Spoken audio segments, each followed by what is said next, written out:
নমস্কাৰ সকলোকে। মই ঘৰত যিটো ইউজ কৰোঁ সেইটো চাউল দি মই পোলাও বনাবলৈ ওলাইছোঁ।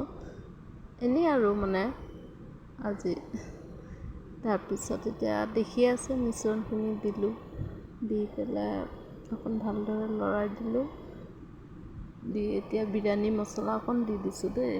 বিৰিয়ানী মছলাটো দিলে চেণ্টটো ভাল লাগে নহয়।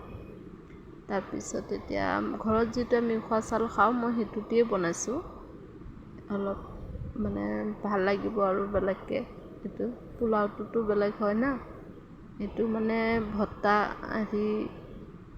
এইবিলাকৰ লগত খাই ভাল লাগে। তাৰপিছত এতিয়া দেখি আছে মই পানী দি দিলোঁ, এতিয়া ঢাকনখন লগাই দিব। কেনেকুৱা হ'ল জনাব। ভিডিঅ'টো ভাল লাগিলে মোৰ চেনেলটো ছাবস্ক্ৰাইব কৰি দিব। আজি প্ৰথম ভইচ দিছোঁ, এয়া তেওঁ খাই পেলাই দেখাইছে, ভাল লাগিছিল কিন্তু খাই পেলাই। শুকান মাছৰ ভৰ্তা আৰু বেঙেনা আলু ভাজি দি